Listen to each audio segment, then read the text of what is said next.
Hello, I'm Russell Chan, and today we'll be talking about space exploration, and we'll just be going over some brief background and history of the space exploration in the universe, and we'll be also be talking about why it's important and some things we can do to change um, our ways of exploring space. And so, just brief, quick history.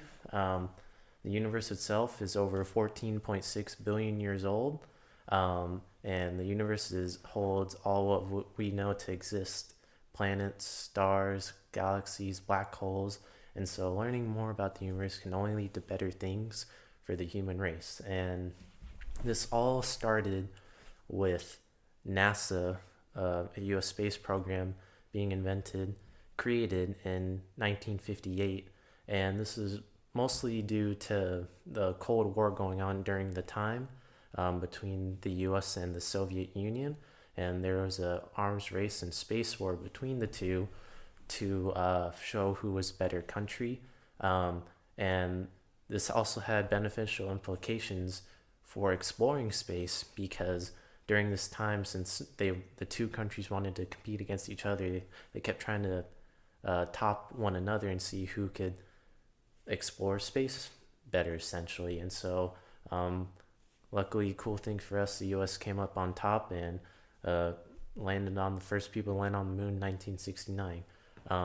However, this unfortunately came to a sputtering halt once the Cold War ended. And so we'll explain this is important because space exploration in particular can help the economy. It can help us learn more about who we are and why we came to be, and it can just overall help us learn who we want to be. And so the facts is that unfortunately, we do have the capabilities of exploring space as we have the space.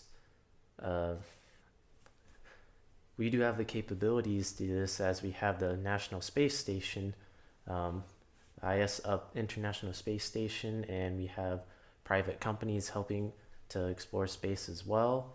However, though, one of the biggest problems that we currently face is that the space program budget itself is very minimal compared to other budgets that the U.S. spends.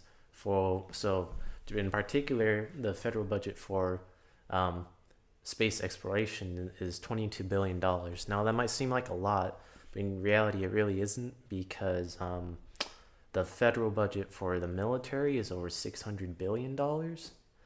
And so that's not even a close percentage to how much they spend. And so it kind of shows how humanity and the U.S.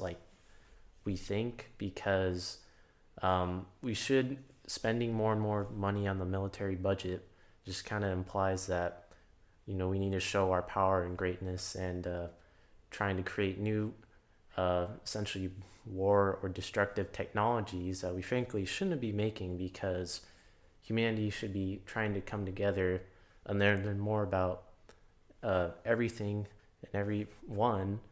And so it just doesn't really make any sense to keep spending all this money on the military budget. So the I say to some naysayers that don't agree with us that um, well, some people say, well, we have problems down here on Earth and we need to focus more on those.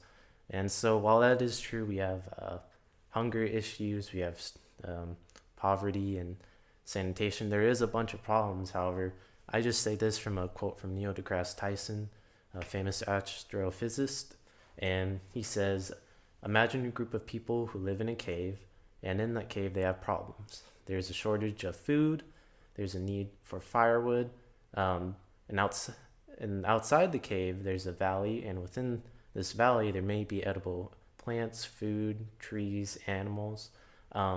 And so one day a cave dweller asks, "I wonder what's outside the cave." But the elders of the cave reply, "Before you go exploring outside the cave, first you got to solve problems inside the cave." And that could be the problem that we face today, since if there's nothing inside the cave, then how are we going to fix the problems if everything that we need inside a cave is outside? And so we wage wars on resources here on Earth, but in the universe, there's limitless resources because everything that we have is in the universe. And I say just to try to change some space exploration to, if you can, go sign a petition, and I'll have the link down below here somewhere. And today, so it just proposes to have to double the NASA's budget size to 1% of the U.S. spending budget. So it's not asking too much. So thank you for your time, and I'll see you later.